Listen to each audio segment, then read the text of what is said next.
Okay, so I select the account group that I want. Let me use this CPD, and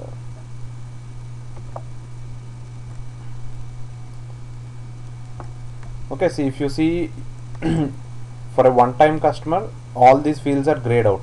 Okay, so I'll say one-time customer.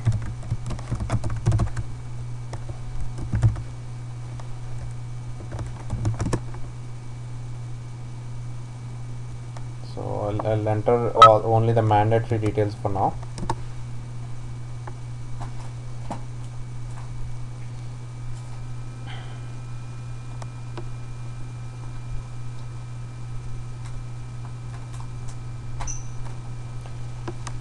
So now I created the customer. Let me copy this number. So if you go to change mode, it will automatically pull up that number. So I am copying this number, and now I'll try to create a sales order for this guy. So I'll use the order type that we created last week, and this is the sales area that I have been using.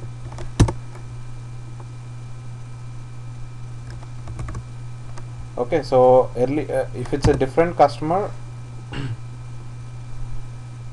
see, because this is a one-time customer, the system will ask you to enter the address details. So generally, as in the business, you use one-time customers for the customers with whom you are not going to do repeated business. Okay, if you, I mean, some businesses will have customers with whom they won't do business often. So in those cases, it is not worth to store all the details into your system. Okay, that's a lot of data, right? So that's the reason why companies will have a generic one-time customer number, and for all these one-time customers, they enter this number when they create the sales order, and now they'll type in the customer address, customer name, customer address. Okay, so say John is a one-time customer who doesn't buy from me often. Yeah, so I'll just enter his details, and you can even enter all the remaining details also.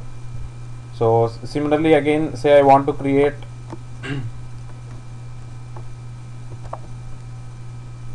another order for another one-time customer. So I'll still use the same. I can still use the same sold to party, and now I'll say Mr. Chris. Okay, so I can just create using the same one-time customer number. I can create orders for multiple one-time customers. Observe the difference. So this is a regular sold to party number. So as soon as I enter this, the system will pull up all the details from customer master.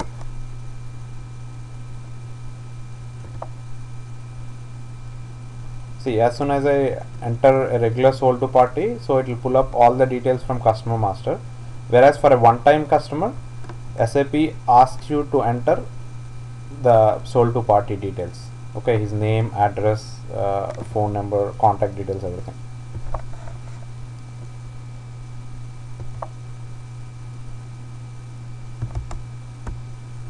Okay, so that's about this one-time customer.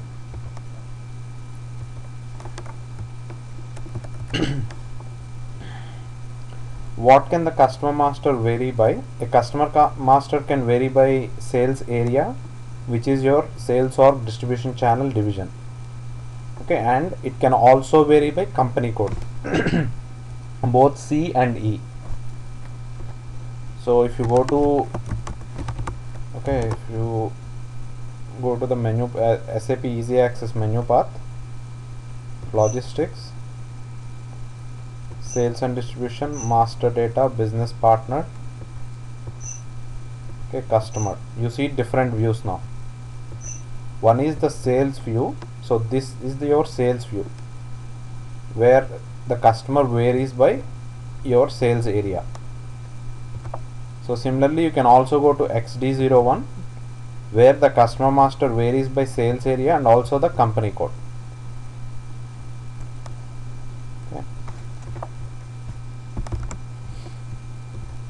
so here it's C and E. Customer master groups data into the categories. Select the correct. So customer master groups by general data, company code data, and sales area data. Okay, so for general data and sales area data, you can do it from VD01. But if you want to create company code data, then you need to go to XD01. That is the FI transaction XD01, which also has a company code view.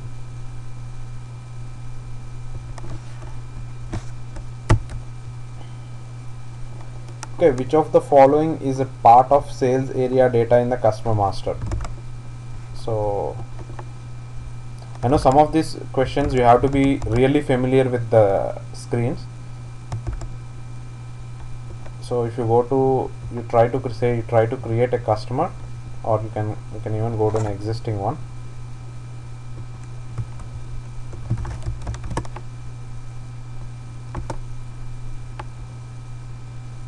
Okay, so the question that he is asking here is, which of the following are different tabs in the sales area data in the customer master? Now I am in the sales area data.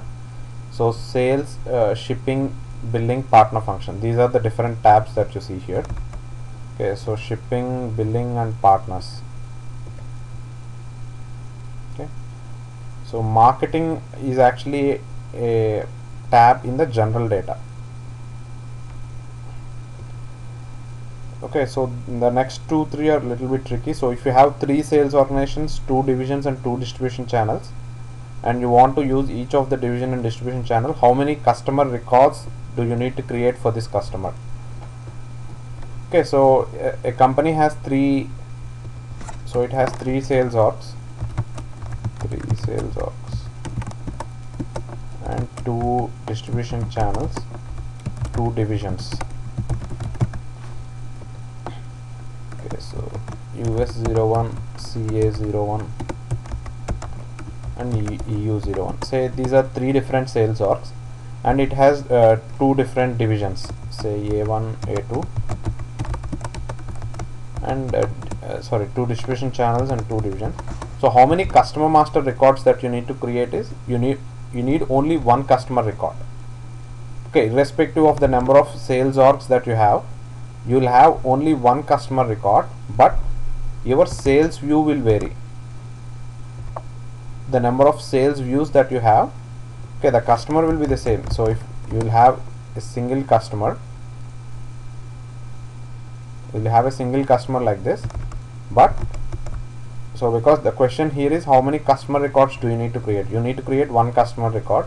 So if you go to the next question, how many sales area views you need to create is, you need to create 3 into 2 into 2 views. Okay, so you need to create 12 sales views. You will have only one customer number. You will have one customer number 100186, but the number of sales views that you have will be different. Okay, so in this case it will be 3 into 2 into 2.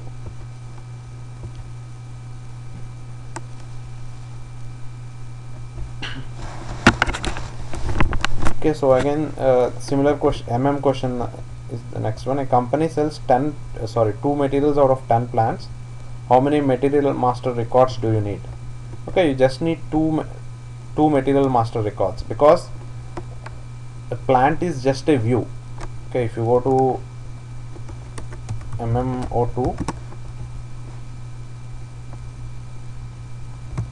okay, again the same material, it can have multiple views for plants. Okay, so this general data plant is just a view for a material.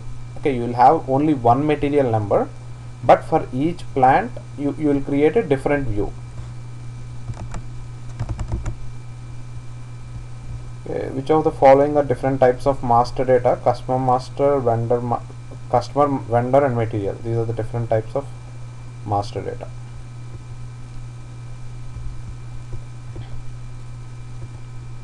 Okay, so if you have any questions, let me know, or if I don't know if everyone got a chance to practice. So if you have any questions, actually I added some documents to the SharePoint.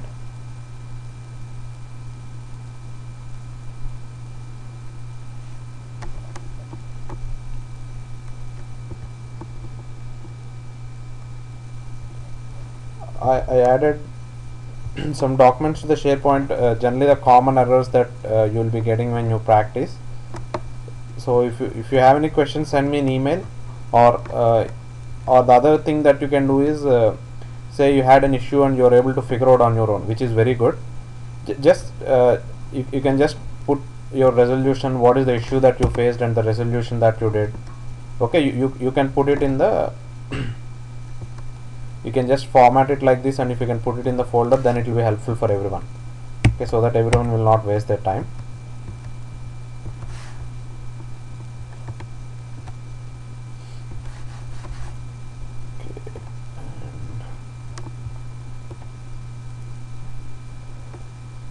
Okay, so for question 9, the correct answer is A and D. I don't know if I marked in the answer key as B and C, but if I did, then it's my mistake. The correct answer is, it can be a stock keeping location and can be a location from where SD can distribute the stock.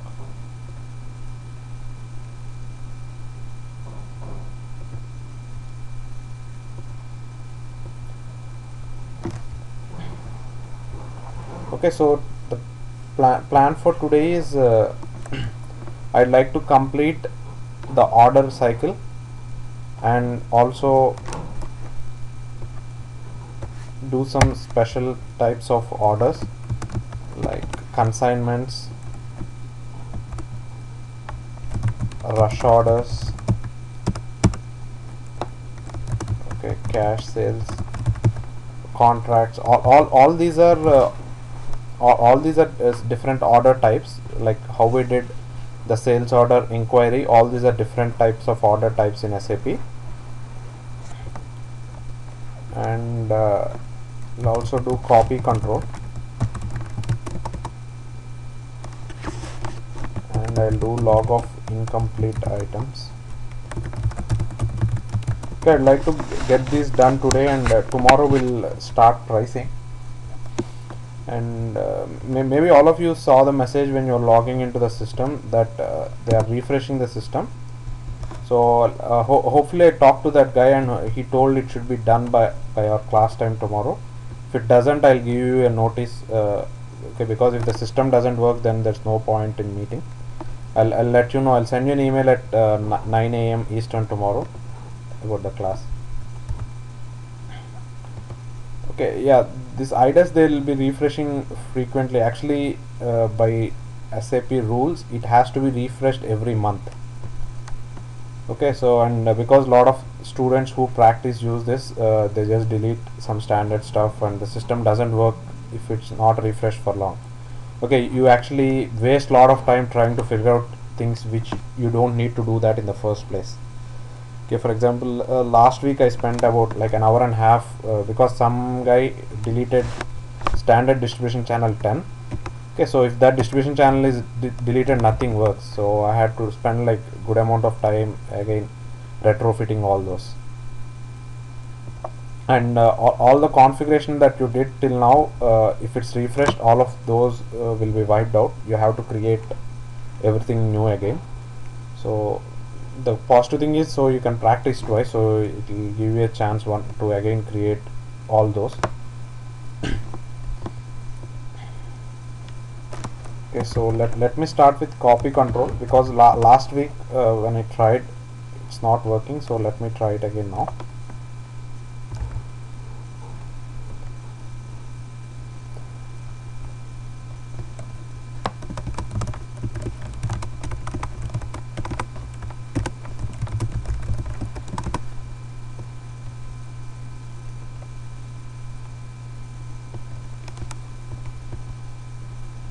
Okay, copy control, as you know, so when we are trying to create ordered sales documents from inquiry to quotation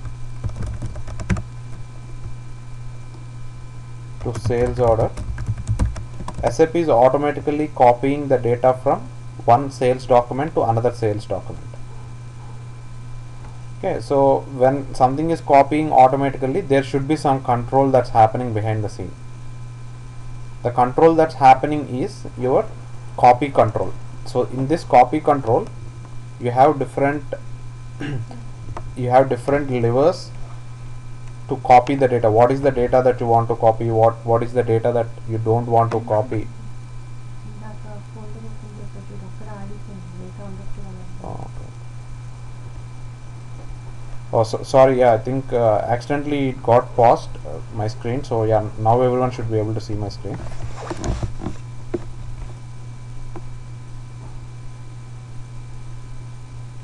Okay, yeah, now everyone should be able to see. If you have any questions, ping me. So I was just telling about the sales process from inquiry to quotation to sales order. So when SAP copies the stuff automatically, so there should be some control. Okay, that's actually the good thing with SAP, is that it provides you a lot of scope for customization. You can customize it to each client will have different requirements, and it will allow you to customize completely.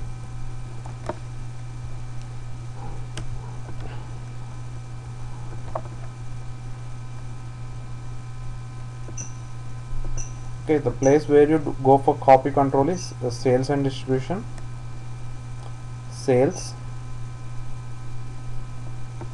documents, and maintain copy control.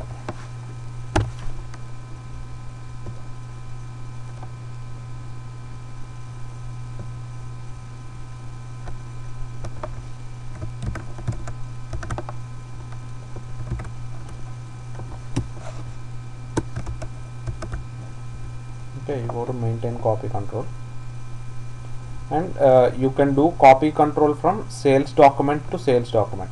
So as we discussed, a sales document can be an inquiry, quotation, it can be a sales order, it can be a contract, it can be a scheduling agreement. But when I say sales order, it's the specific sales order document. Okay, so now I want to see the copy control that's happening from inquiry to quotation.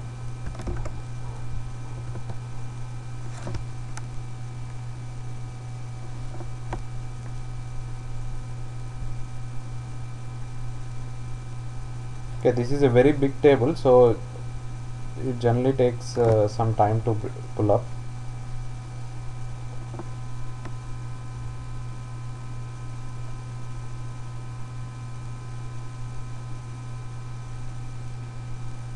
Okay, so now, so here your source is inquiry, IN is a standard inquiry type, and your target is quotation, QT.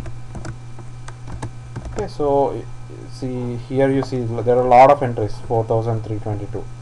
So let's try to so the first is target. Your target is QT. Actually here if you see, SAP doesn't give you source and target, but the first is target and the second is the source.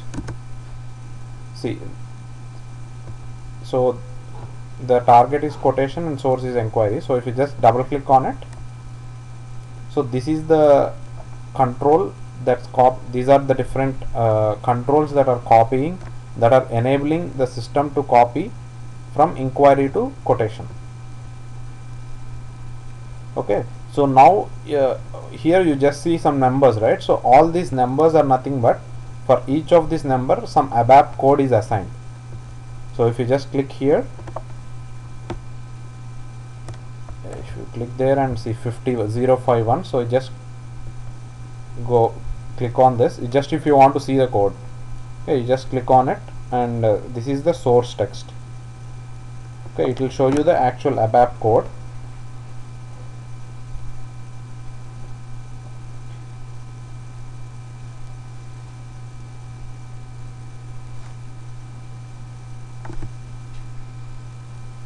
Okay, so this is the routine. These are called ABAP routines or VOFM routines, VOFM routines. Okay, VOFM routines, control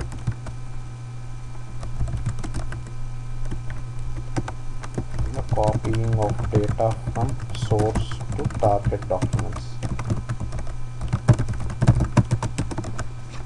Okay, so if you see here, see, I don't know if you still remember, but VBAK is the header of a sales document. Okay, VBAP is the item level table of a sales document. So if you just go and look, you don't need to be expert if you just know how to read code. So here if you see, he is copying from a reference table to a new table. So this is the assignment that he is doing here. So that's the reason why all the fields. So see, if you see here, so he is saying CVBAC is a header of a reference document. So your reference document is, in this case, it's a inquiry is your reference document. So in this logic, what he is basically doing is he is copying from the reference document to the target document. Okay, that's how actually whenever you're doing the copy control or creating with reference, so due to this routine, SAP is able to populate all the header data to the target document.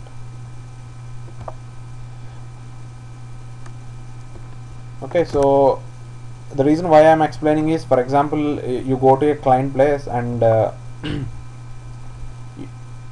and you are working on a requirement, and your client might ask you, hey, I don't want for example KV group or customer groups. Okay, he might tell, hey, I don't want these customer groups to be copied from source to the target. Okay, or he might tell, hey, I need some more additional fields. Say for example, you added a new Z field. Z field is a new field. You added a Z field in the inquiry, and that has to be copied into quotation, and that has to be copied into sales order also. Because that is a new field that you added, the SAP doesn't automatically copy from source to the target. You have to write a routine. You have to extend this routine to copy. Okay, you have to write a routine something like this. You have to add a line saying VBAC. Okay, I add a field called ZZGRP. You have to write something like VB.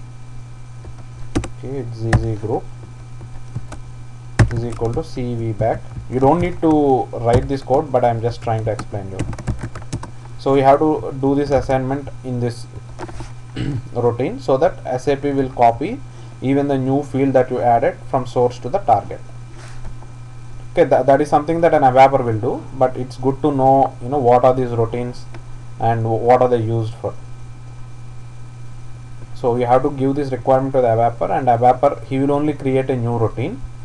Generally what the ABAPer will do is he'll copy this, because you cannot and it's not recommended to change the standard one. So he'll copy it to a new number, and he'll add this new line of code, and he'll give the new number to you, say 651 or 851, and then you have to assign that new routine number here. So that is the header data. Okay, and similarly these are again different data. So all the partners, okay, partners in SAP are nothing but your sold to party, ship to party, bill to party, payer. Okay, so all those are copied using this routine. Similarly, all the business data like the terms of payment, Incoterms, all those are controlled by this routine. Okay, so these are actually called data transfer routines, the routines that are used to copy the data from source to the target. Okay, these are the routines that actually make it happen. And if you see another routine here called copying requirements. Copying requirements routine, always remember, a requirement routine is an if condition. Only if this is satisfied, then everything is going to happen. Okay, so this is the copying requirement. So only if it's the same customer, your source and target has the same customer, only in that case then this copy control is going to be executed. Okay, so we are going to see requirement routines in pricing also, but that's what a requirement routine means. Okay, so copy item number is if you want to copy the item numbers at the line item level. And remember, all these is at the header level. Okay, so all these controls are at the header level. So now if you go to item level, always a header, see header is at a sales document type level, then item will be at an item category level. Item will be at an item category level. So AFN is the how tan is the item category, standard item category in a sales order. Okay, AFN is the standard item category in inquiry. I think AGN is the standard item category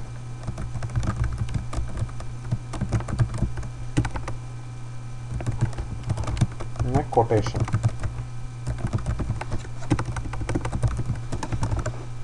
So now if you just go to again double click on it, so again this will have controls for copying the item level data. Okay, so this is your target. So AGN is the item category for quotation, and AFN is the item category for inquiry, and these are the routines. Again, these are the data transfer routines that copy the data, and this is the copying requirement routine. So this is a requirement. So if you want to see what that requirement is, you just click on it. So see, go to this 301, and if you want to look up the code, you can just click on the source text.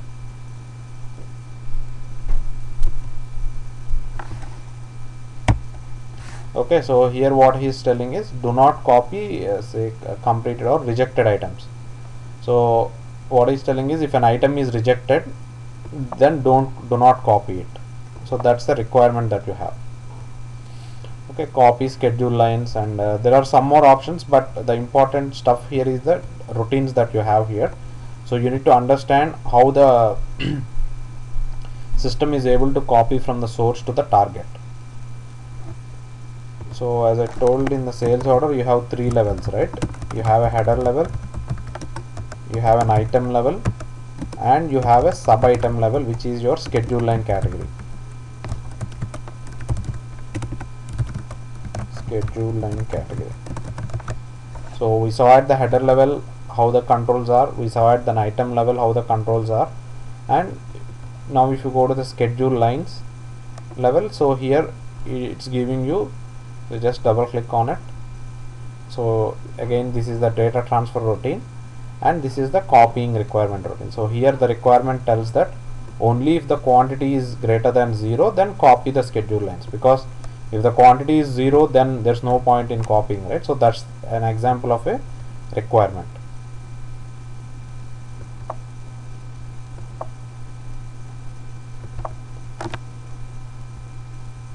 Okay, similarly again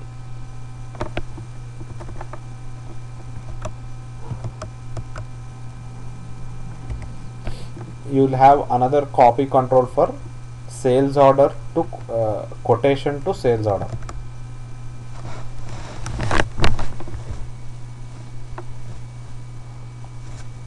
Okay, your target is I want to see the sales order, that sales document type that we created, ZAOR, and the sales document is QT. Okay, you might have a question here, why did all these entries come up here? Okay, because we never entered all these entries when we configured or when we created this order type, right? So I showed you last week, whenever you're doing a copy as from order type OR, the system will ask you, is this relevant for copy control? Is this entry relevant for copy control? Okay, when I click yes, so all the assignments that are there for order type OR will also be copied over for your new order type. Okay, even if you created any order types, you can come back and check. If you click S there when the system prompted you or gave you a message that is this entry relevant for copy control, if you clicked on S, so you will find all the entries here. Okay, so that's the reason why even if I didn't come and enter this explicitly, you are finding all those entries here. Okay, again the same thing, you double click on it. Okay, these are routines for copying the header data, and So these are called as we discussed, these are called VOFM routines. So VOFM is nothing but it's a transaction. Okay, so VOFM, that's a transaction. You can actually see all the routines, you can actually see all these routines at a single place called, the transaction code is VOFM. Okay, you can check all the routines from this transaction. Say now I want to do this data transfer. Okay, data transfer and orders, because we are talking about order documents.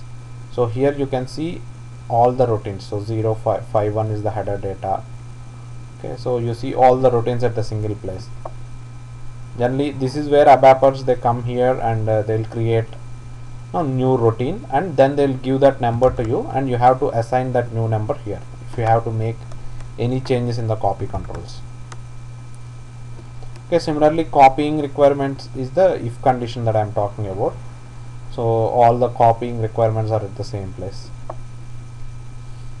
Okay, next when we actually discuss pricing, so here you will see all the pricing routines. Okay, pricing requirements, everything here.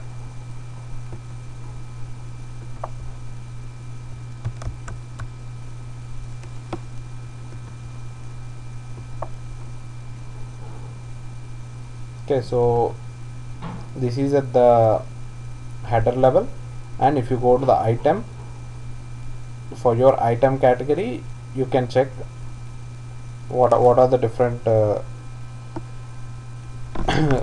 items that are being copied from source to target. Okay, so AGN is the standard item category. So these are all the routines that copy from all the item level data from source to the target.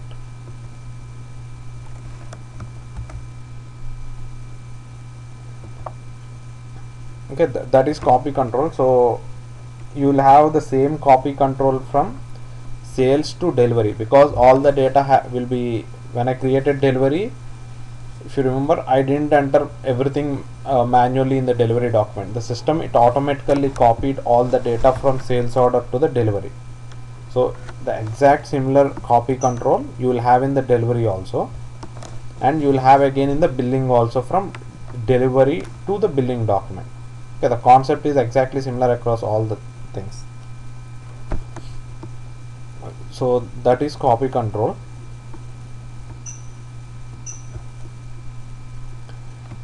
And before I go forward, I will also discuss how to create stock for a when we are testing it. When you actually try to create a delivery, it will give you an error that there is no stock. Say you created your own material for your testing. Okay, and because when you create a new material, that material might not have any stock.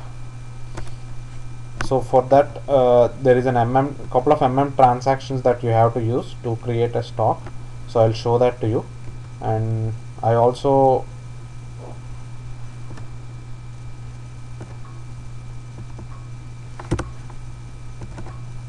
okay, in this common errors also, so I actually put in a document yesterday, creating a stock for a material.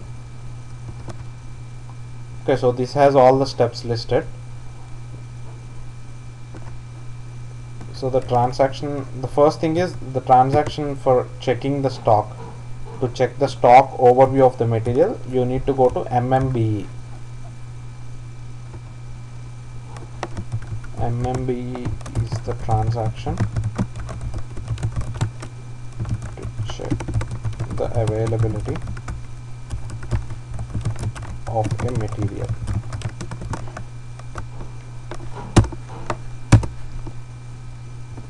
Okay, you enter your material.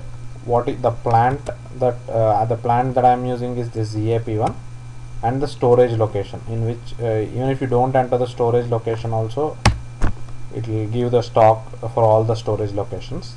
Okay, just enter and even if you enter the plant blank also, it will pull up.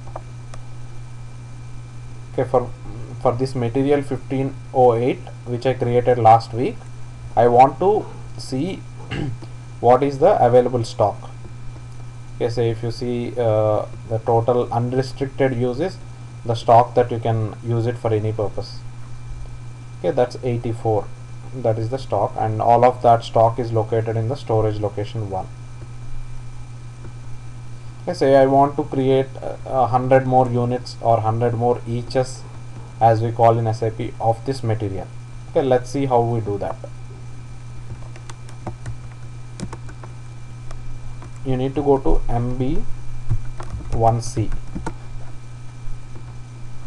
Okay, I think I have those steps listed here. So you need to go to MB1C, and the movement type that you have to enter is 561. So movement types are nothing but in for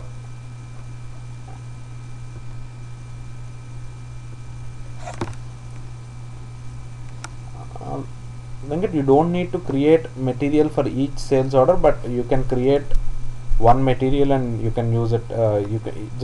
For your practice, like, create 2 or 3 materials, and you can use those materials for everything that you practice. You can use that material across all the sales orders. You can create any number of sales orders for that material. Okay, so when you're actually creating a sales order, you don't need stock, but when you try to deliver that sales order, so SAP will look, because without stock you cannot do a delivery, right? So that's the reason why you need to have stock of that material to be able to create a delivery.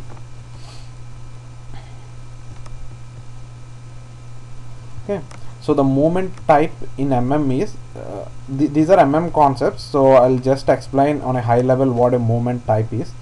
So in for every material movement there is a unique movement type that is assigned. So if you just click on look for the options here. Okay, so if you are transferring from plant to plant to place it in a storage, it has one movement type. Okay, if it's a return from the customer, then it's a different movement type. Okay, so to track all the stock movements in the plant, uses this movement types. Okay, the movement type that I am using is 561, which is the initial entry. Okay, receipt per initial entry of stock balances. Generally this is used, this you will never use in production. Okay, but this is generally used, I have seen using it, and say you're going live with SAP and you want to make a one-time entry of all your current warehouse inventory into SAP.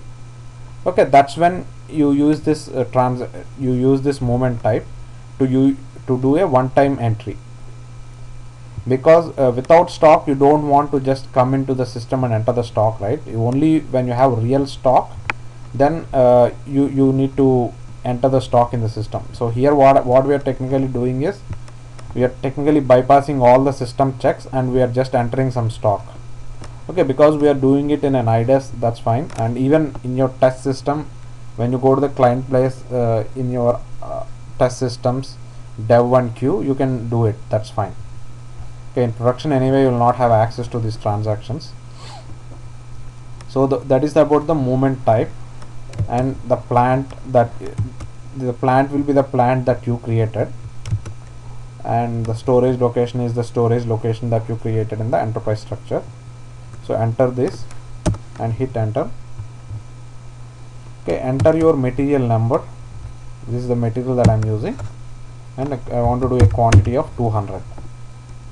Okay,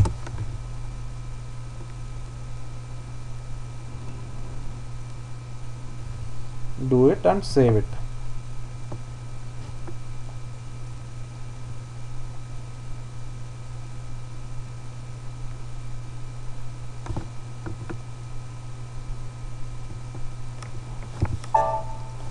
Okay, so now it says a document is posted. Now let's go to the transaction that I told is MMBE. So let's go to MMBE again and check the stock of this material. Now I go to MMBE and the stock of this material. Okay, so now the stock is 284. Earlier it was 84, now it's 284. Okay, and now it looks very easy when I create, but believe me, when you try with your plant and sales, or you will get number of errors. Okay, so these are some of the generic errors that people will be getting all the time. So I try to document all the errors that I know that you will be getting or I have seen people getting it. So just go through this. Okay, and for your material you have to maintain an accounting view. Without that you will not be able to create stock. Okay, so for that, to create an accounting view,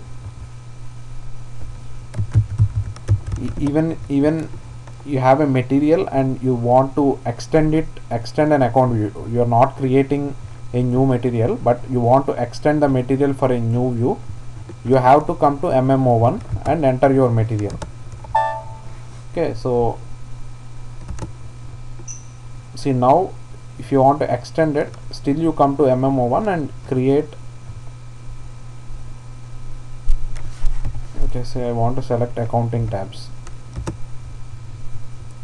Okay, so enter again your org data. So it says material is already maintained for that event, because for this material I already have the accounting view. But for your material, if you don't have the accounting view yet, come to MMO1, enter your material details and click on the accounting 1 and accounting 2 view, and you can follow it here. You need to enter this valuation class 7920. so if you enter it, and you can save it, that's the only mandatory thing there. Okay, so you'll get an error saying that accounting view is missing.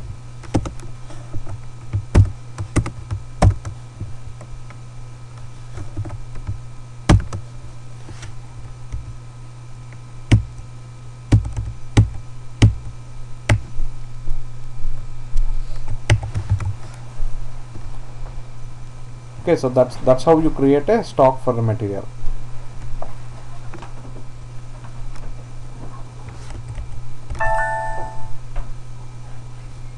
So now let's discuss some more ordering scenarios. I'm unmuting everyone, so any questions we can discuss.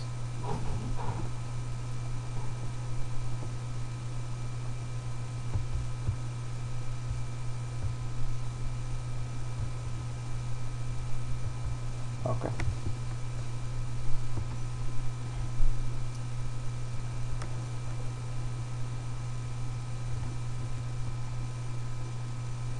So let's discuss consignments. Okay, consignment is a process. For some businesses, what they'll do is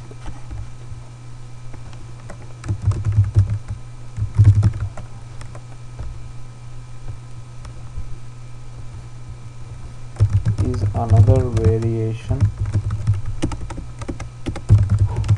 of a standard SD order cycle. Okay, so in consignment actually there are 3 steps. So first is the consignment fill up. Okay, on a high level, the consignment is, you have a customer. So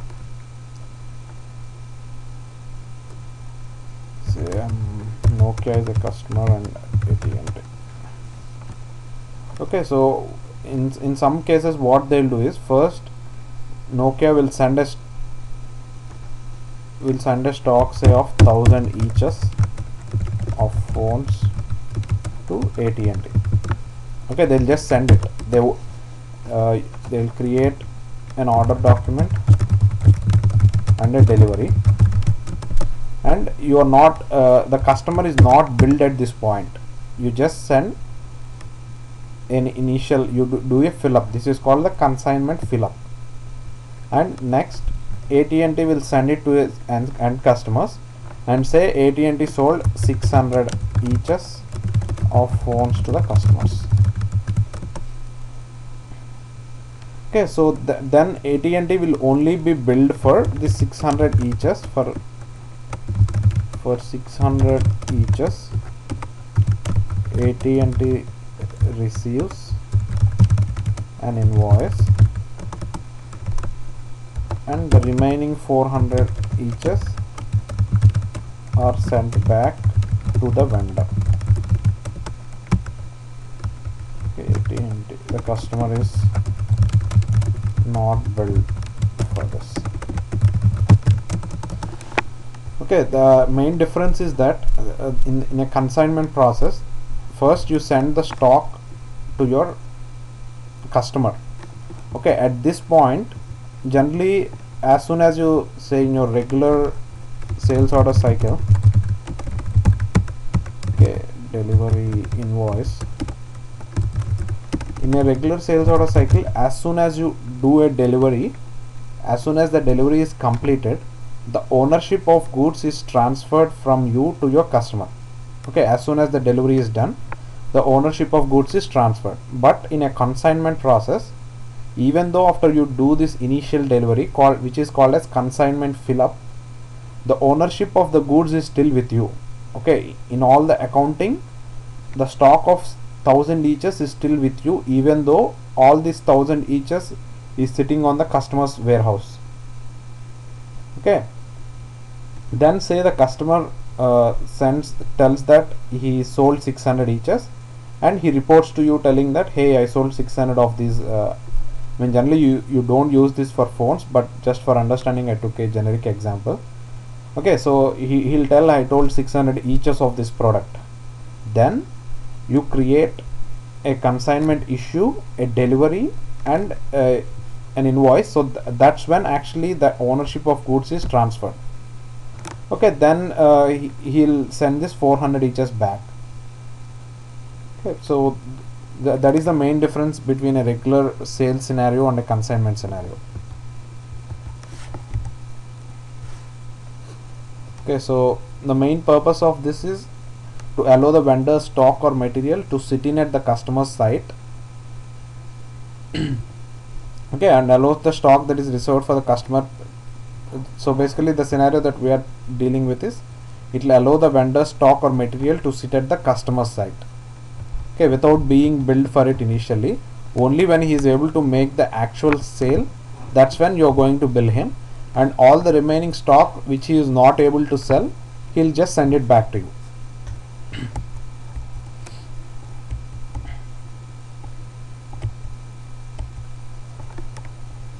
Okay, so I'll show the steps now.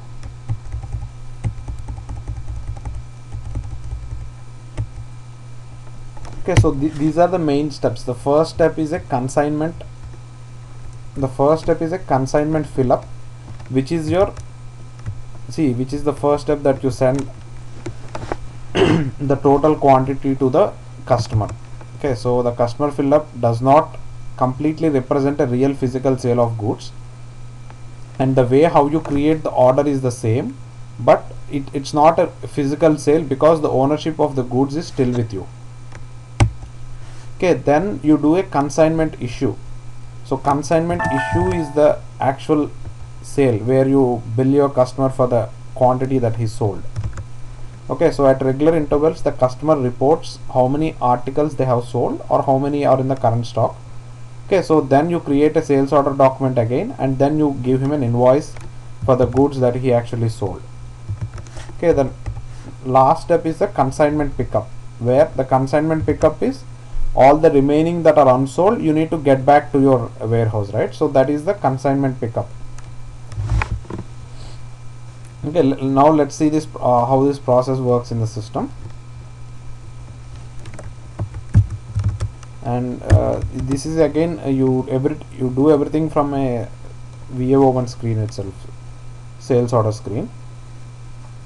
So my sales organization is ZAUS A1 A2, and I want to do a consignment fill up where I am sending some stock to my customer. Okay, so the consignment fill up is CF, that's a standard SAP order type. Okay, the first step is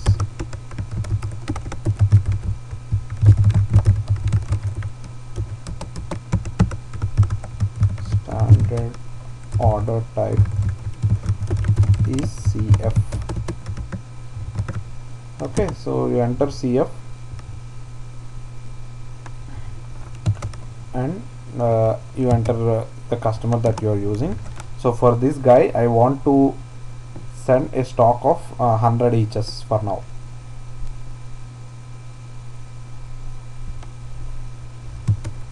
Okay, this material that I am using, so I want to send him 100 eaches of this material.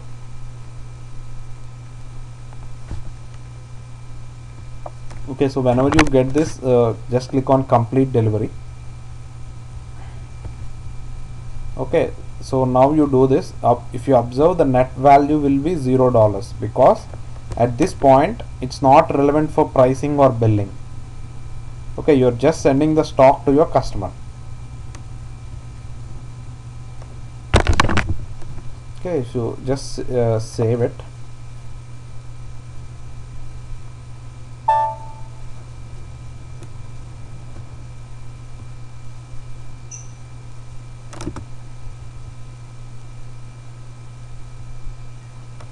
So this is the sales order, or sales, not a sales order but a sales document that I created. Now I want to deliver this. Okay, delivery is VLO1N. So I know my shipping point, and if you enter 17.3 you will get an error here. So I'll tell you why you're getting this error. So whenever you get this error, just move to a future date.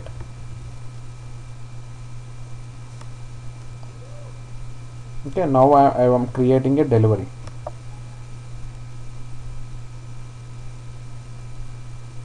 Okay, it says the storage location is missing. Okay, the storage location is SLO1, and so when you create a delivery you also have to do picking. Okay, picking is nothing but once the guy in the shop floor, in the plant floor, he actually picks the goods from the warehouse aisles, and that's when he enters this. So he tells that I picked the whole quantity, confirming that he actually took the whole this quantity from the aisles. If you have warehousing, if you have warehouse management, SAP warehouse management in the system, then you cannot do the picking here. Okay, the picking has to be done in WM module, but here we are not using warehouse management, so directly you can do the picking from the delivery screen itself. Okay, now if you see, the overall pick status is fully picked. Okay, now you can save it, or you can click on this post goods issue.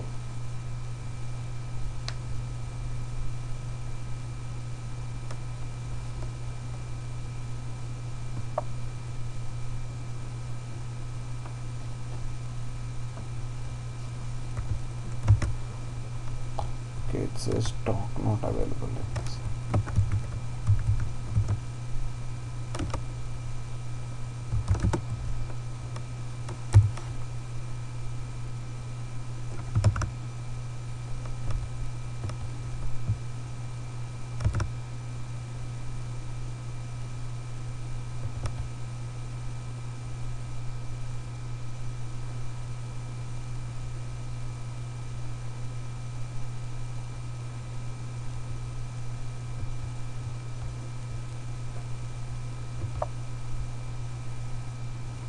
Okay, let me create more stock.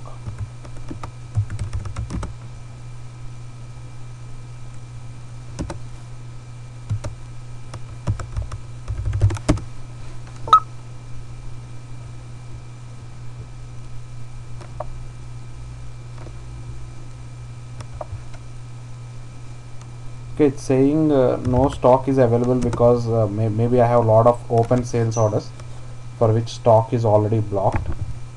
So I'm just creating more.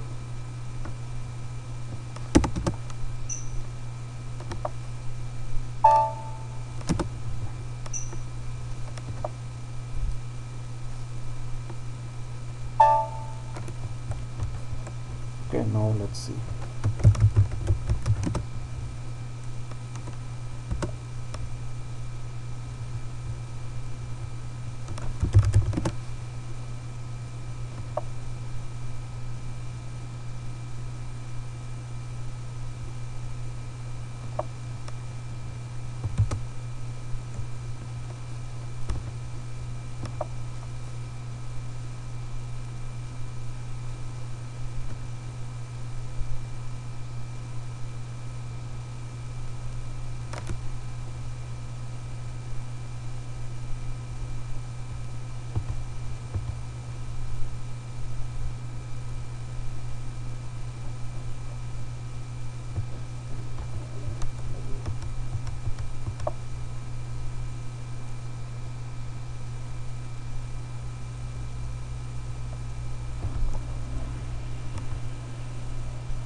it's giving some error for this material. I'll try to use a different material.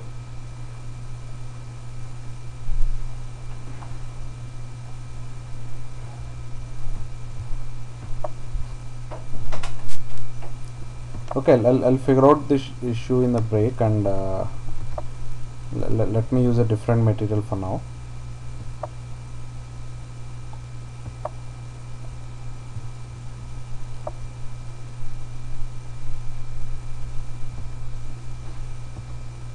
So let me create a new consignment fill up order again,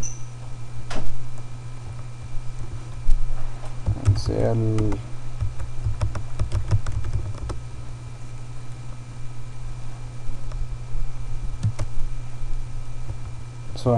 selecting a sold to party that I know.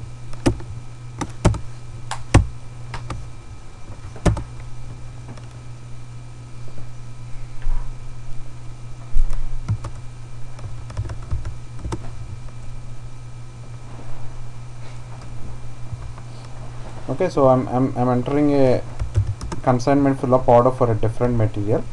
So let's see how it will work for this. Okay, it says document is incomplete.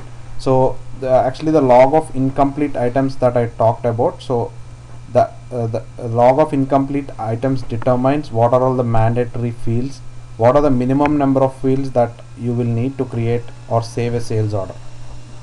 Okay, so that is the reason why you're getting this error. So this is not an error, but this is a warning. Okay, you can still save the sales order, but if you go to edit, it will tell you what are the entries that are missing. Okay, so it's telling all these entries are missing: shipping point, plant. If you just click on it, go to complete data, so it will tell you the plant is missing. Okay, you need to enter your plant.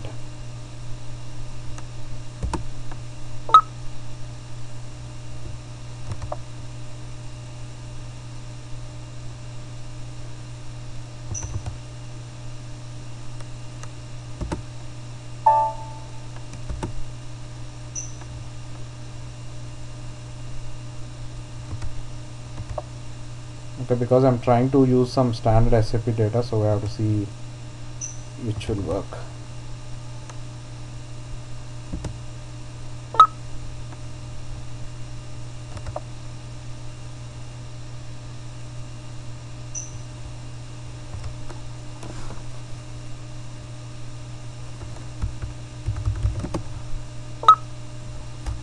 Okay, none of these work, so okay, let me go ahead and I'll save the sales order.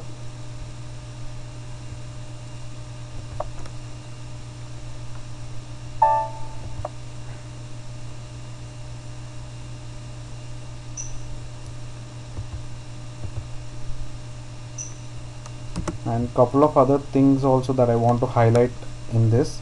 In a consignment fill up, the item if you observe the item category, it's KBN. Okay, so now if you want to check the item category, you go to SPRO,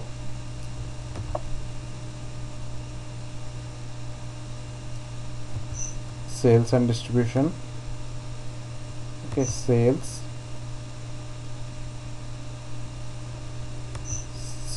documents, and the place where you check the item categories, sales document item, and define item categories.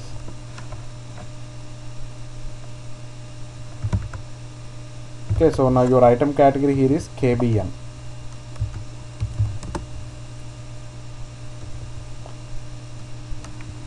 Okay, now if you see here, the pricing is blank.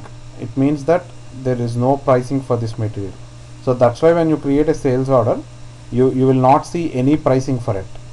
Okay, even if that material has a price maintained of $100, whenever you create a consignment fill up order, the pricing on it will be blank.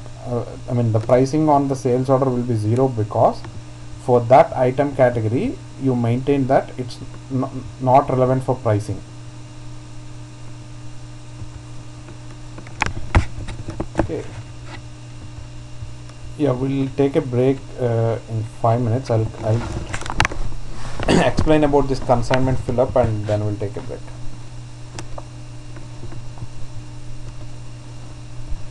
Okay, and and one other thing about the consignment fill up is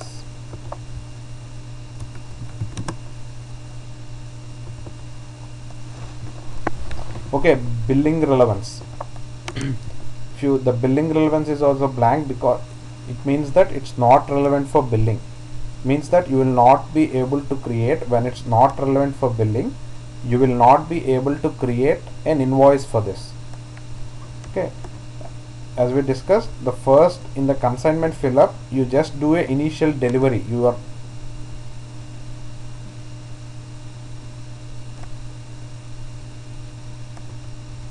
the customer he doesn't know the value of the material. They'll have a inquiry and quotation, so that they'll know what is the price that they are going to get, but only when they actually tell the vendor that I sold 600 eaches of this stock, that's when they'll actually get the actual invoice. Okay, so if the customer needs to know the value of the material, you can send him a Proforma invoice. Okay, so Proforma invoice is you would have heard this word. Okay, it's just a sample invoice, which is an invoice which doesn't do any GL account postings. Okay, so you can send him a Proforma invoice when you do this consignment fill up. Okay, then then once he tells that he sold a X number of goods, so that's when you actually create a consignment issue again, and then you do a consignment delivery, and then you create an invoice, which is the actual invoice that the customer will be paying for.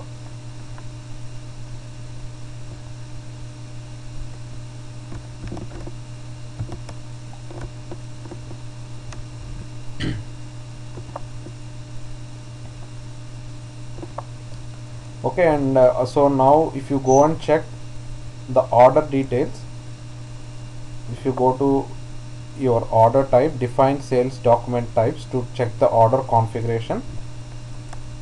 Okay, we are talking about consignment fill up now.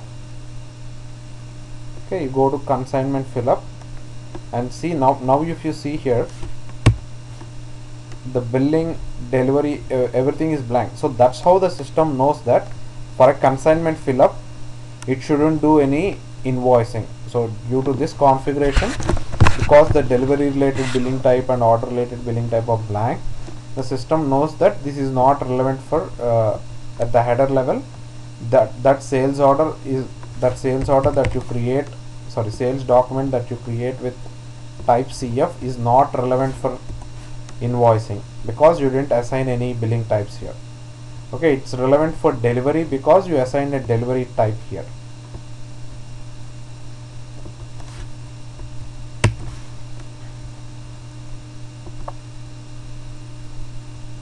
Okay, yeah, let's take a break, and we'll meet at 11:45 or 11:50. Let's get back at 11:50, and we'll complete this consignment and log of incomplete items today.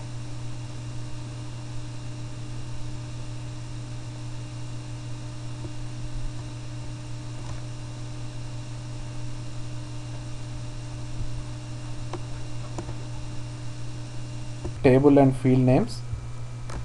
VBAK is the sales header. VBAP is the sales item. VBEP is the schedule line. Sales schedule line. Okay, VBKD is the document data. This is also another table. Okay, so see, if you see VBAK, VBEP, so you see other tables. If you want to remember, I also talked about LIKP, So LIKP is the delivery header table. LIPS is the delivery item. Okay, VBRK is the invoice or billing header, and VBRP is the billing item. Okay, you as a functional consultant, they won't expect you to remember all these, but you know, if you can talk about this in your interviews or in your projects, that will be very good advantage. So it will just tell you that, I mean, the person who you're talking, he'll think that you know all the technical stuff and everything. So at least try to remember this VBAK, VBAP, LIKP, LIPS, and VBRK, VBRP. And one other tip is, in SAP generally, when you say K, it's header table, and when you see P, it's a item level table. Okay, so here you're seeing both K and P, but LIKP is delivery, LIPS is header. So similarly, VBRK is a header and P is a item.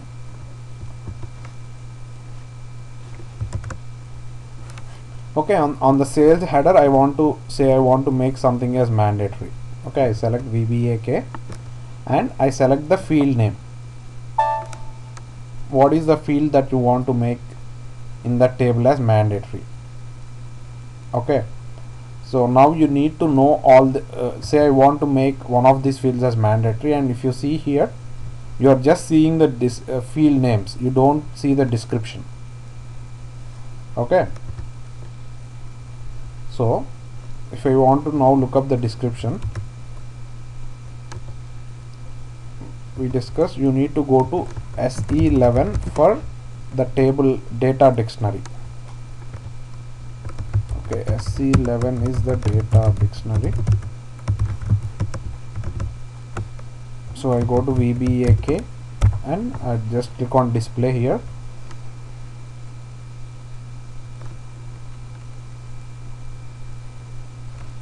Let's say I want to make see this document date as mandatory. Okay, or order reason. Okay, I want to make order reason, the reason why you are entering the sales order, as mandatory. So I just select this field, and now I come back here and click on this options, and the field name is AUGRU. So you select AUGRU from here.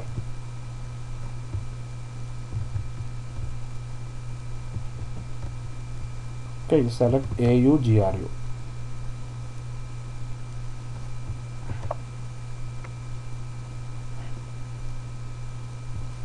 Okay, now what you are just telling the system is you are making this order reason field as mandatory. Okay, so you come back, I saved it, you can come back.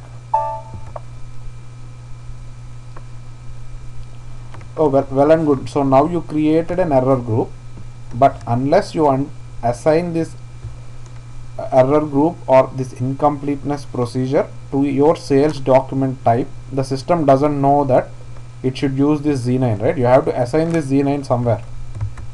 Okay, that's your next step. You go back and you assign the incompleteness procedure. Okay, sorry.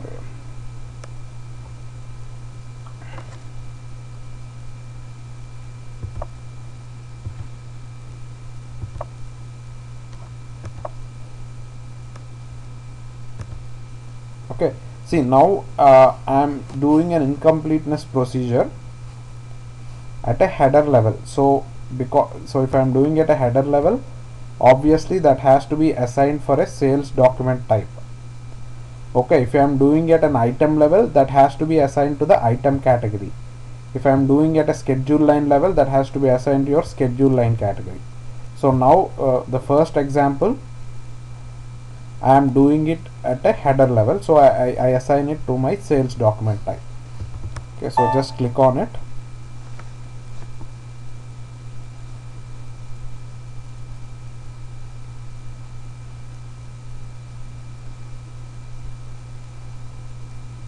and look up for your sales document type.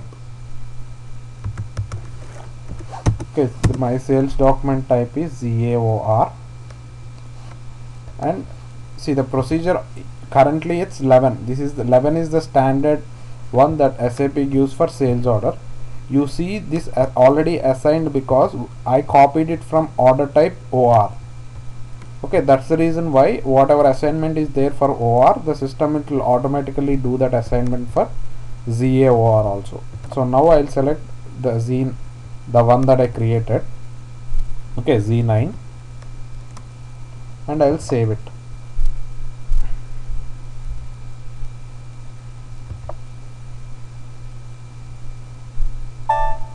Okay, now let me try to create a sales order again. So whenever you do a config, you have to come back to the easy access menu and check it. See, I'm assuming all at least you're familiar with the transaction codes. That's why I'm directly using the transaction code. If you still don't remember those, you can go to sales and distribution, sales. I'm creating a order, so you come to the order and you click on this VAOR. Okay, so ZAOR is the one that we are discussing now. So I do the same thing, enter sold to party.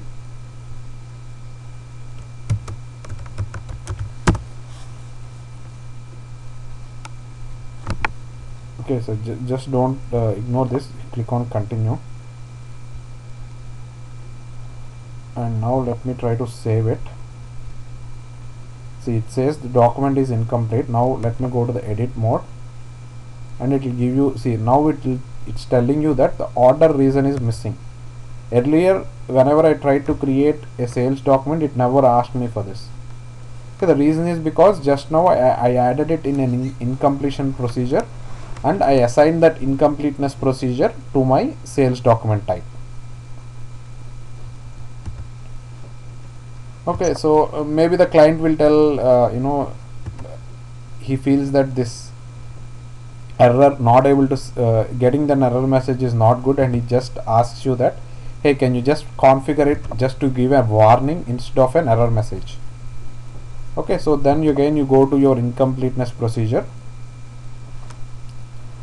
and you go to the header, click on header, and you go to procedures, and you click on, you can either browse through it or just go to position and click on Z9. Okay, now I click on this, you go to fields and you go to change mode. So if you just select this warning here, now it will just give you a warning.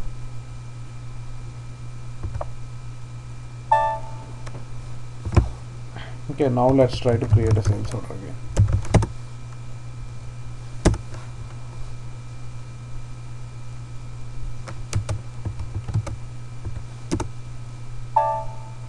See, now it's giving you a warning saying that enter order reason.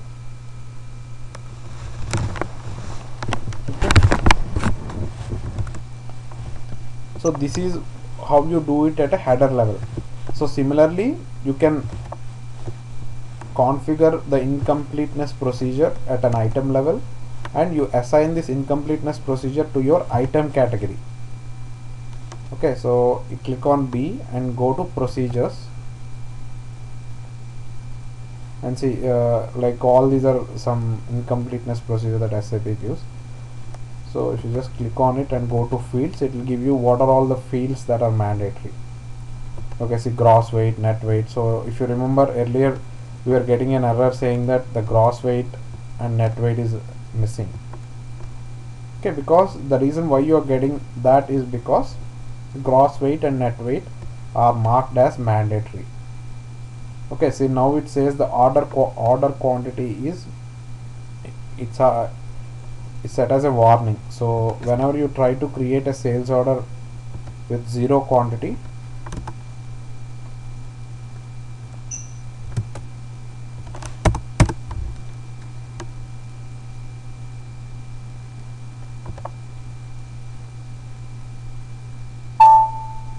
the see, whenever you try to create a sales order with zero quantity, it's giving you a message, because for the order quantity it's set up as a warning.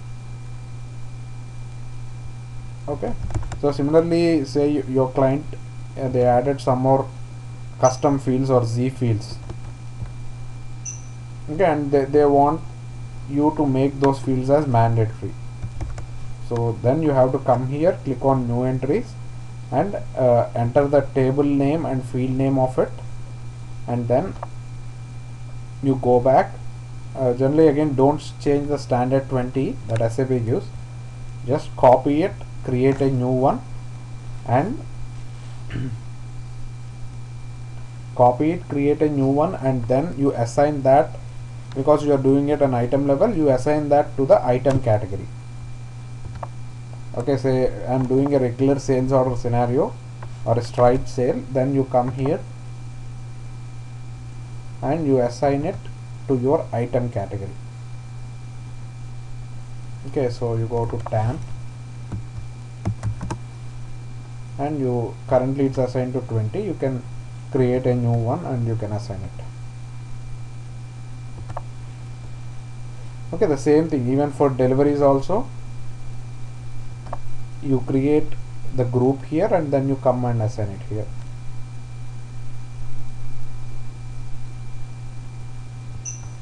Okay, so that's the log of incomplete items. It's a simple concept. So if you have any questions, let me know. I'll unmute.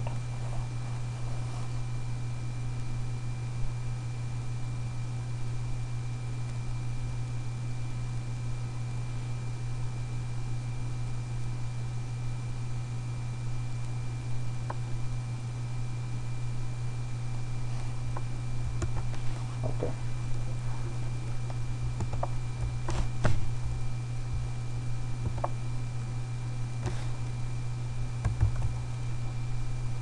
Now this is done, copy control is done, and let me discuss some more different types of ordering scenarios. Okay, and see, we are discussing different types of ordering scenarios in a business. First scenario we talked was a regular straightforward sales scenario with sales order, delivery and billing. Okay, then we extended it from inquiry, quotation, sales order, delivery and billing. Okay, then today we discussed about a completely different types of sales process called consignments. Okay, now let me discuss one more type of sales scenario called contracts.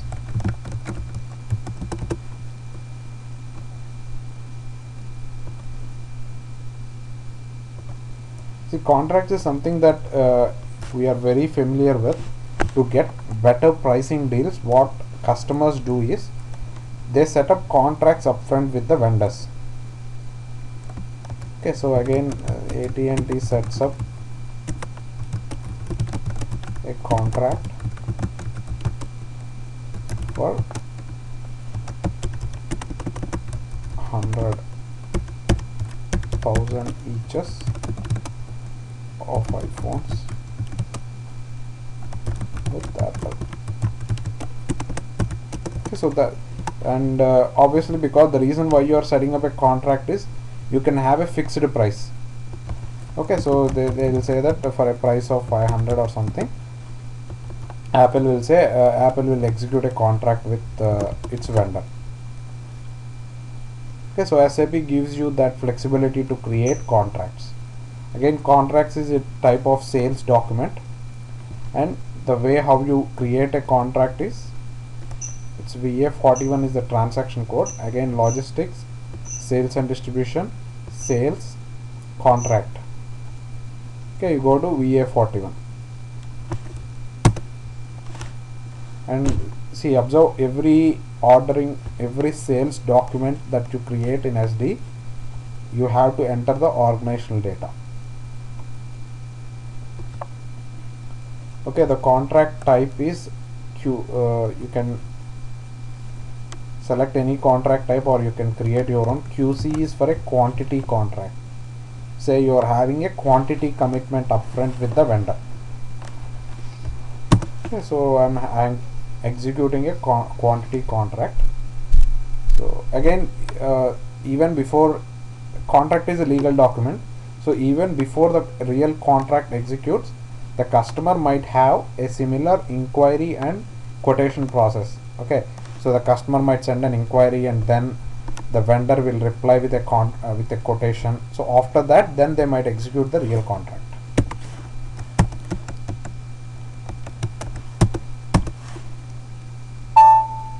Okay, see, for this valid from and valid to, again, see, whenever you see this, your mind should go back to why is it coming here.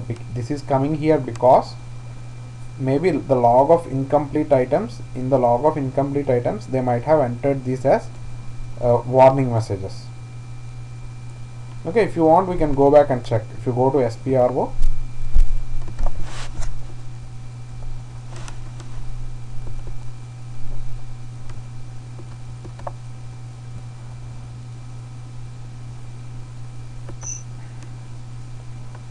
okay, now let's come from the other side. First let's go to the basic functions, log of incomplete items.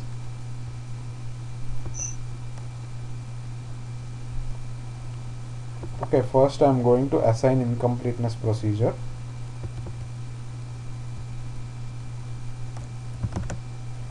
And that your order type now is QC. Okay, so now the procedure for this is 12. Now let's go back and see what are, if these fields are assigned in QC. Now I am going to the incompleteness procedure.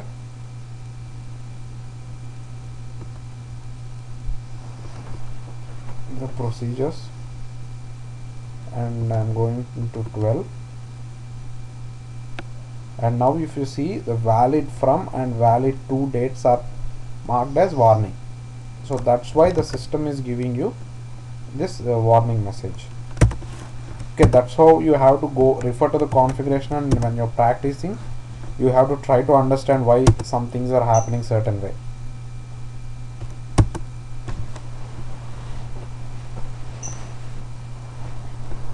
Okay, so I'm using the same material. So say the target quantity is 1000. Okay, since we didn't talk about pricing, I don't have any price maintained yet, but I'll show it to you in the next class how we maintain the pricing. But for now I'm maintaining a price of 100 is too cheap, so I'll maintain 500. Okay, so this is the total quantity, target quantity on this, and you can just save it. See, again, one other thing, that see, the overview, the screen overview of a quantity contract is different from a sales order. Okay, you observe it, right? So now say if I go to VAO1 or VAO2,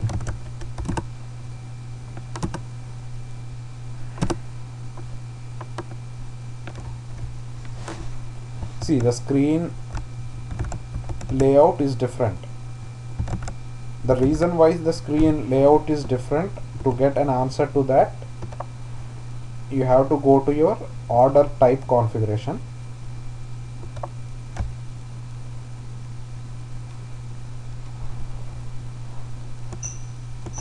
Okay, you go to your order type configuration, sales documents, header.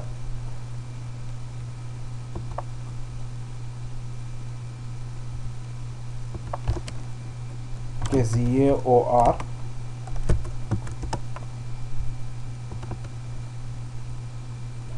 See, the screen sequence group here is AU.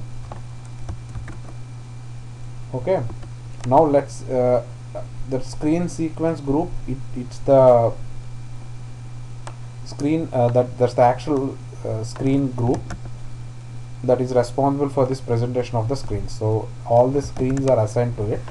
Now if you go back and check for the contract type QC,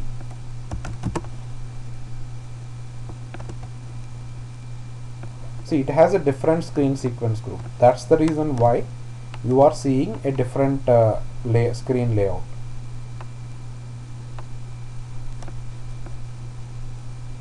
Yeah, this is also an ABAP code.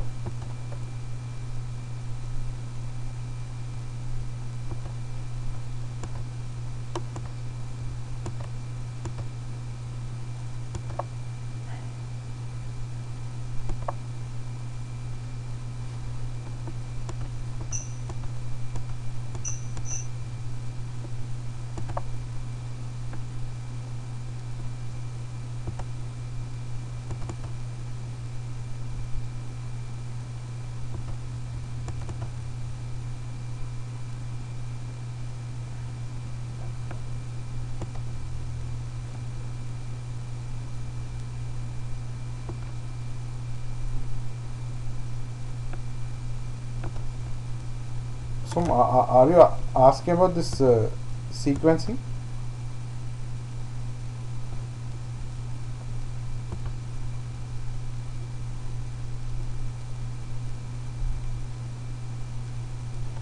Okay. Yeah, this is just for the order in which you want to do it, but the okay, the main thing here is that I still haven't discussed is the subscreens and the status. Okay, so the subscreens I'll show it to you now when we actually do an example. So now I created a quantity contract for this customer for this target quantity, and let me save it. So it's saying some things are missing. If you go to edit mode, see now the PO number is missing. So if you just double click on it, it's taking to you some subscreen. So when I click on this complete data, see now it's taking you to some subscreen.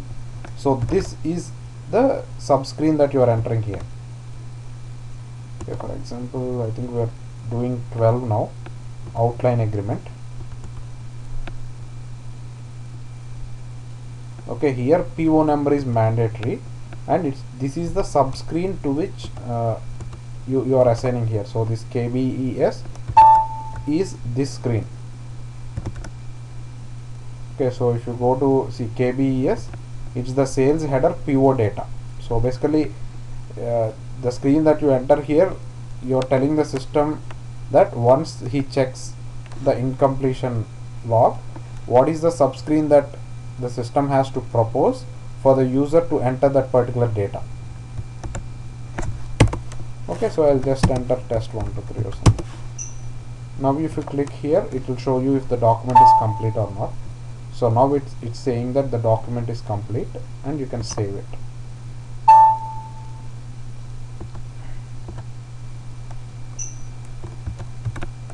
Okay, so now I created a contract, and then you create release orders against the contract. Release orders are created against the contract. Okay, release order is nothing but it's a sales order. Okay, so now I go to VOFM, and whenever you are creating a release order, you create it with reference to a contract. Okay, you create with reference, and you create it with reference to a contract. So you just enter your contract number, and now whenever you do this, say the contract price is the special price that this customer is getting, so the system, it will automatically pull up the price that that the special price that this customer is getting. Okay, so maybe you can create quantity of 10.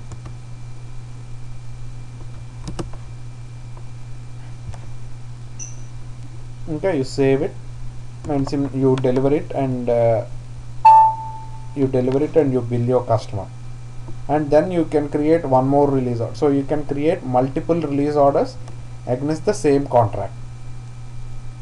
Okay, so that's how the contracts are maintained, and that's how release orders, nothing but sales orders, are created against the contract.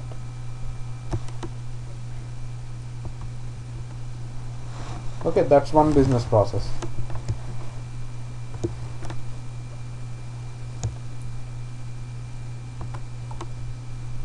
Okay, now let's discuss another simple business process where you have a customer, and a customer, he comes to your warehouse and he wants to uh, get something immediately.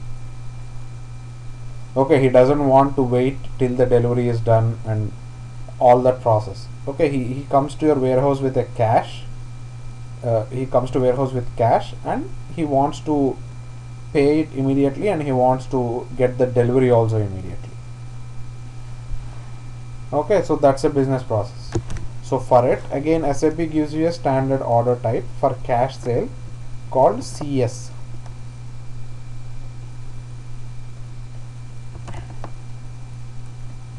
Okay, so now you will get an error here, which you will also be getting whenever you try to do it. So let's see how we have to resolve this error.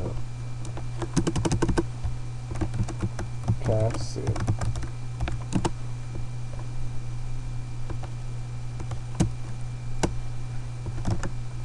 Okay, it's saying that the order type cash sale has not been defined in the sales area.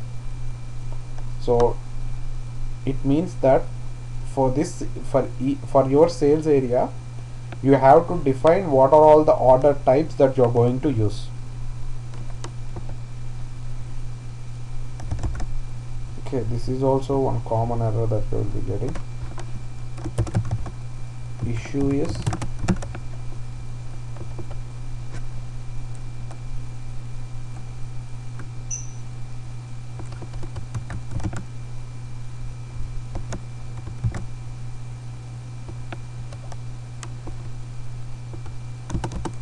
okay, the resolution that you have to do is, actually for most of the stuff, SAP gives you very good error handling. Okay, earlier it was not good, but now in the new version, that ECC 6, like it basically gives you all the steps here. Okay, the first step that you have to do is define a common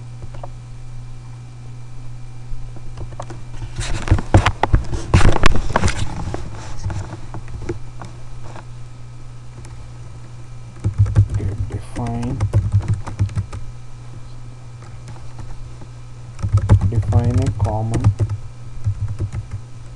sales or distribution channel and division.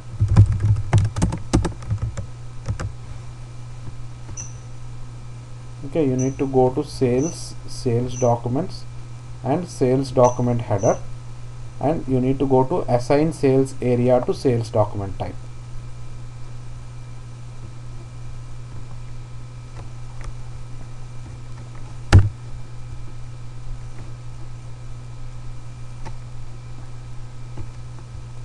Okay, first click here, and then you need to do these 4 steps.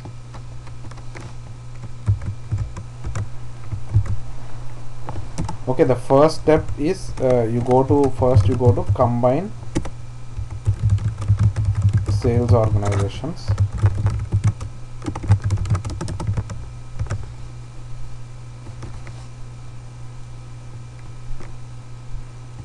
Okay, look for your sales org.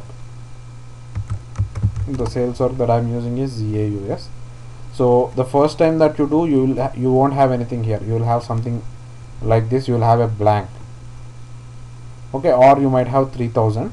So just enter the reference sales org, also the same.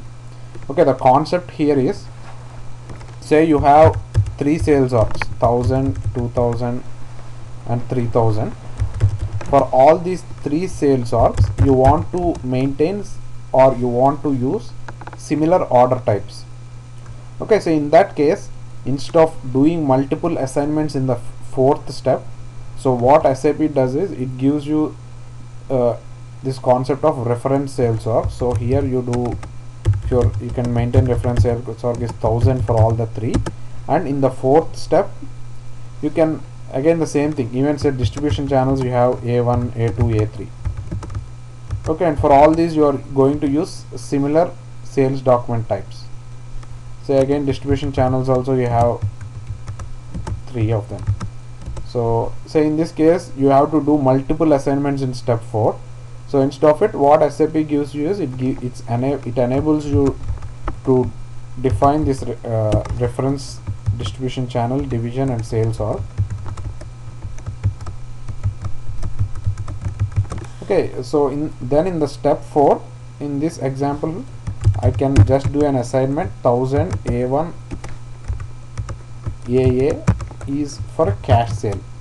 Okay, only this assignment that I have to do. Imagine if I don't have this reference. Okay, imagine if I don't have this concept of reference sales orgs, then I have to do it. It's like 1000 A1 AA I have to do this assignment. Again 1000 A1 AB I have to do this CS assignment. 1000 A3 1000 A1 AC I have to do this. So it's like 3 into 3 into 3. You have to do that many assignments for each order type. Okay, to reduce that burden, SAP gives you this reference sales org. But here in our example, say I only have one, but even then you have to define a reference sales org. So you can just give the same name. Okay, if you are doing say ZN01, you can just type ZN01 here also. Again the same thing with combined distribution channels. So you combine all your distribution channels. So your sales org is ZAUS and the distribution channel is A1 A2 and the reference is A1. I gave the same common distribution channel. Okay, the same thing with division also.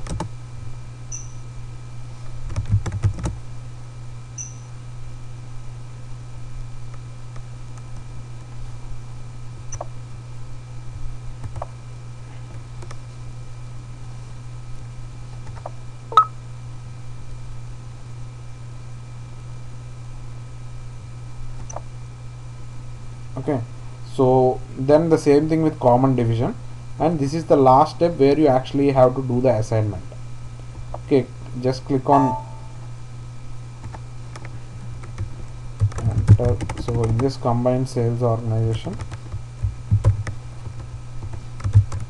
enter navigate to the sales org that you created and enter a reference sales organization. Okay, if you only have one sales org, enter the same sales org in the reference as well.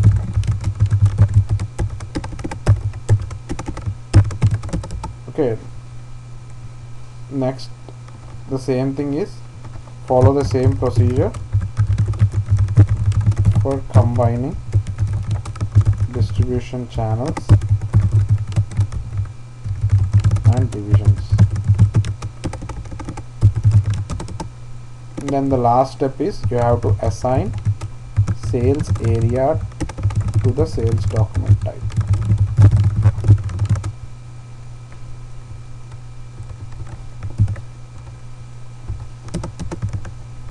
So you just click on new entries, click on new entries,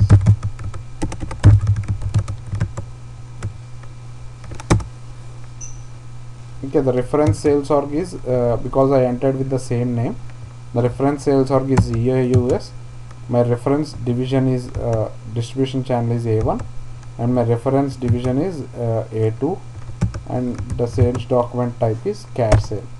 Okay, CS.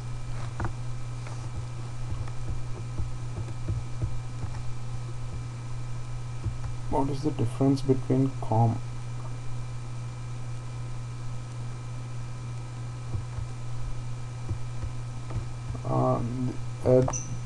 these references that you are that we do here, they are only used for this step 4. They are not at all relevant across the system anywhere. Only for maintaining and for the ease of doing the assignments here, SAP enables you or gives you the option to define those references in steps 1, 2 and 3.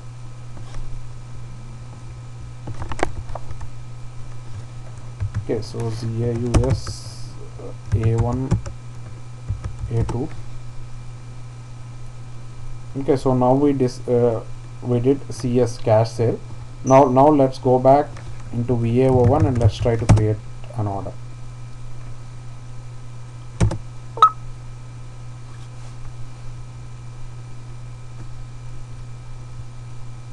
Okay, ZAUS A1 A2. Let's save it.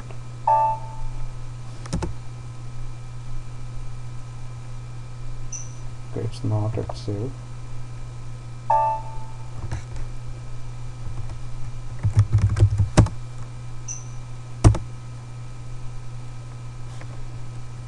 Okay, so now let's try to see what will happen. So some customer, he comes and he wants to buy 10 eaches or 10 pieces of this material. Okay, now I'll save it. Okay, so it's saying the shipping point and receiving point is missing. Okay, so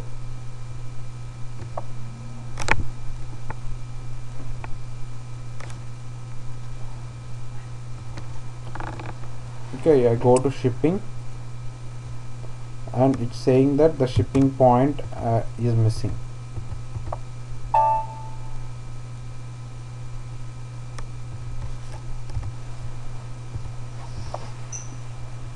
Okay, the shipping point is missing. So actually I put in one more document to do the configuration when a shipping point is missing. So I'll also show that to you and we'll do that. Let me quickly complete this. Enter the sales area. The difference defined in steps 1, 2 and 3 and assign the required order types.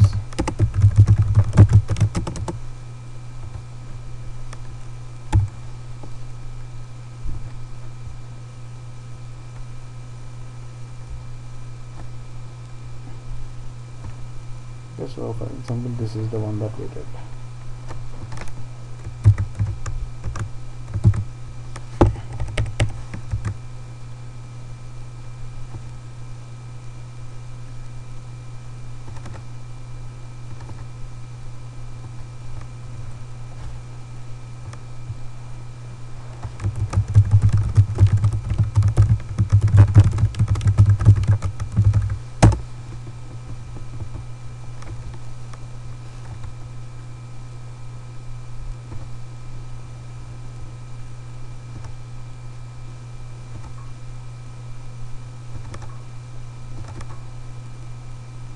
Okay, so you'll get one more error telling that you are not able to select a shipping point.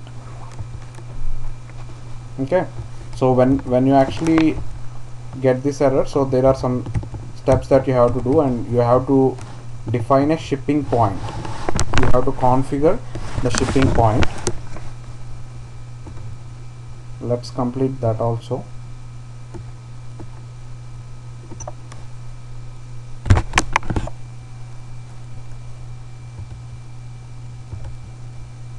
Okay, shipping point is determined.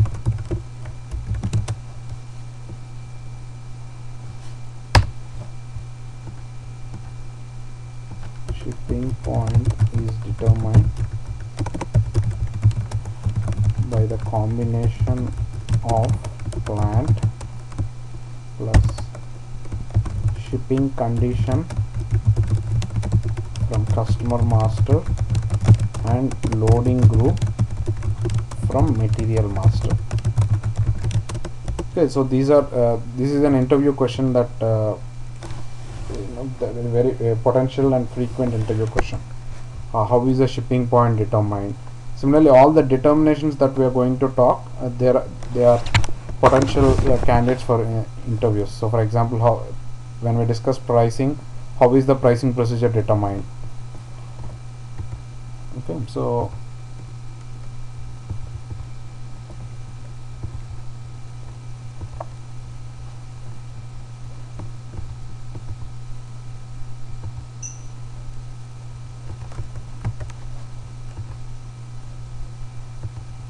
now let me go to the customer master first and see what is the shipping condition on this.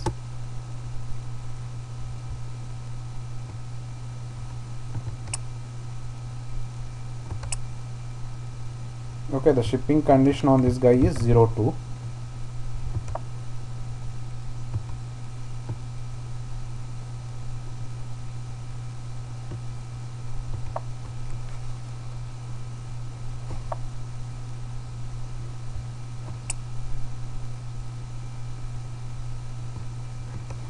Okay, the shipping condition says immediately here, so let's see.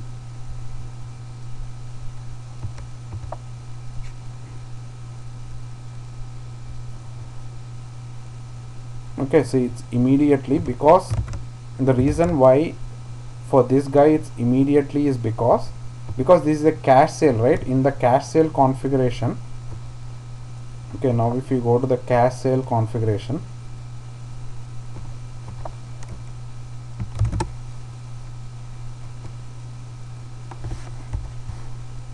okay, see the shipping condition is immediate. Always if something is configured in the order type configuration, that has a higher priority over your customer master. Okay, so your shipping condition is 10 and the loading group for this material is okay mm02. The way how you look up the loading group is you have to go to the sales general view.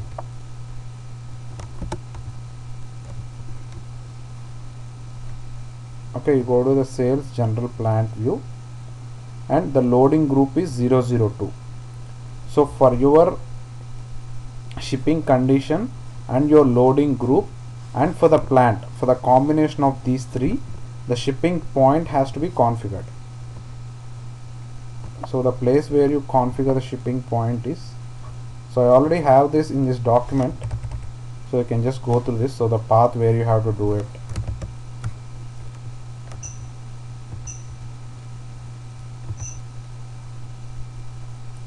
Okay, so you go to shipping, basic functions, shipping point, and so here you go to assign shipping points and you click on new entries. I think I have all the steps here. Okay, so you click on new entries and your shipping condition is 10, your loading group is 002 and your plant is ZAP1. For this combination, what is the shipping point that you want to use? The shipping point that I want to use is ZSP1. Okay, so I just save it. So this is how the shipping point will be determined in the sales order. Generally, the reason why SAP uses these factors is because, say, the loading group is the way how you are loading the goods or the products into the truck. Okay, so for example, say you are loading through cranes, then if you want, you can use a different shipping point. Okay, if you are loading to, say, rails, you're using railways, okay, then you can use a different shipping point for it. Similarly, shipping condition, say this is an immediate delivery, okay, so you can do it from a different shipping point if you want to configure it that way. Okay, if it's a standard shipping, then you can configure it you can do it from a different shipping point. So SAP gives you that flexibility to play around.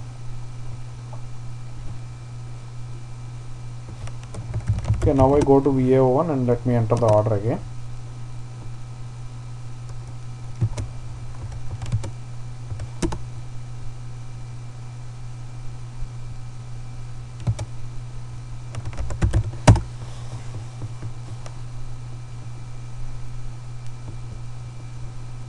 Okay, if you want to check, you can either save it, it will give you if anything is missing, or you can go to this incompletion log and see if anything is missing. Okay, see, now the document is complete. Let's see what is the shipping point is. Okay, again, I think you remember how you can go to the line item and header. Okay, you click on this to go to the header, you double click here, or you select this and select this icon to go to the item level details. So I want to go to the shipping tab. See, now if you see, the shipping point is determined automatically. Okay, I'll also just enter the storage location.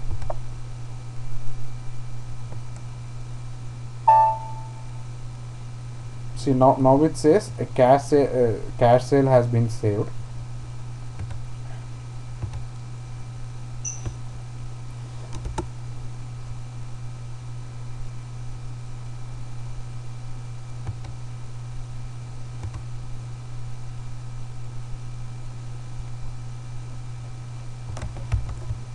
Okay, then you create a delivery. Actually, with cash sale, as soon as you save the sales order, delivery has to be created immediately.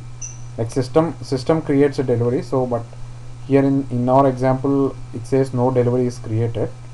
Okay, the reason is because I locked this material.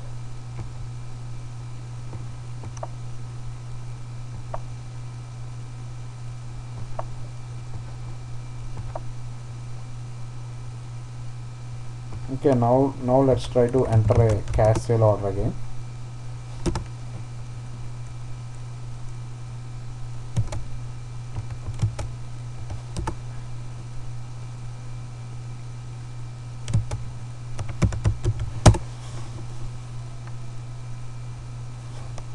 Okay, enter it. Let me save it. Okay, it again says the delivery is not created. Let's see why.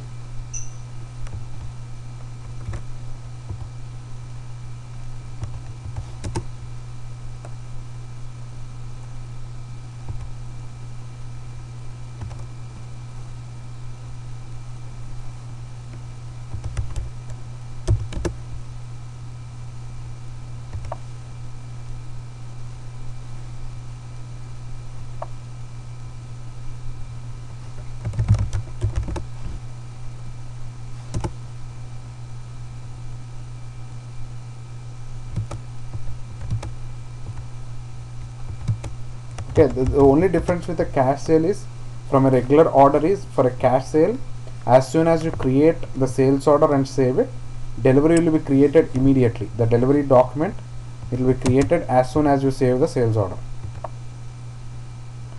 Okay, then the invoicing process is the same. From the delivery or from your sales order, you immediately create the invoice, give a printout of that invoice to your customer, take the money, and the sale is done.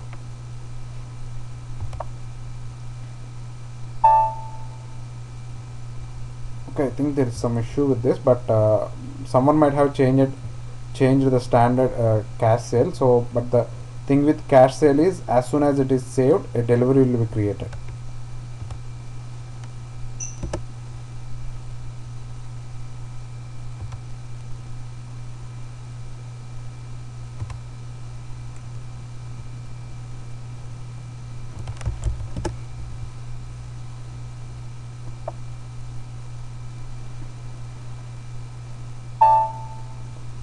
Okay, yeah, it's happening, but it's not creating immediately, so I'll see that. And again, you can go to the cash sale process and you can see how the configuration of the cash sale is different from that of a regular sales order. Okay, now let's go back to the sales document configuration,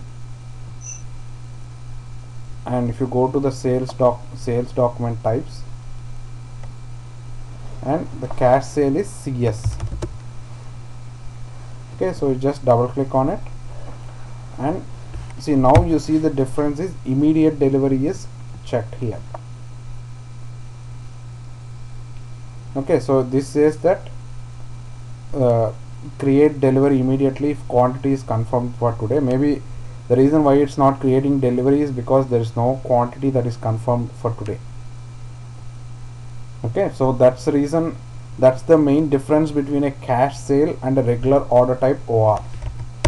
Okay, if you remember, I didn't go explaining into each of these fields when we initially discussed the order type configuration. But whenever we configure a new order type, I'm coming back and showing what are the different configuration options that are relevant for that particular type.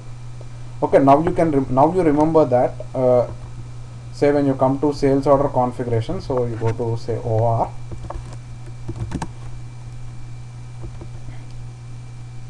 Okay, now you remember, or now you know that when and why is this immediate delivery flag is used. Okay, now you know that why this delivery type LF is used, why these billing types F2 or like whatever billing type that you enter is used. Okay, we also discussed today with an example of how the screen sequence group matters. Yeah, you also you know these number range assignments, why they are relevant and everything. Okay, so that's how it's better to learn. Like if I explain you everything on a first day, you wouldn't remember anything.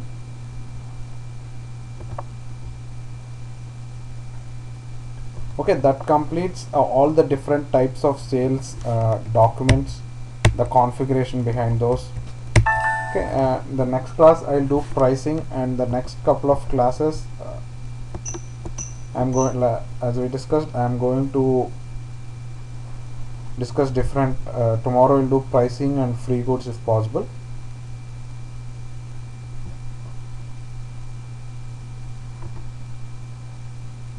No. Generally, so in the order to cash, yeah, this cash order, it has to be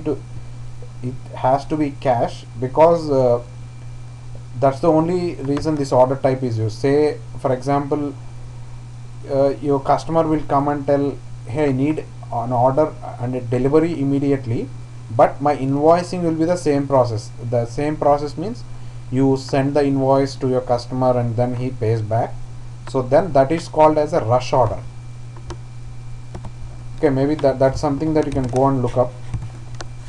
So rush order is also exactly similar to the cash sale, except that the payment or the invoicing will be a regular invoicing scenario where after the delivery is done, the vendor sends the invoice and then the customer pays. But in the cash sale, the payment is remitted immediately. Okay, rush order, the order type is RO. So you can try to create a rush order and see what will happen. Okay, if you want, since we are in the same tab here, so if you go to sales documents,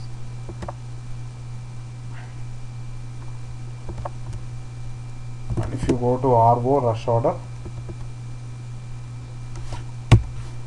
okay, the delivery is immediate, but the invoicing process will be the same. Okay, that's the main difference.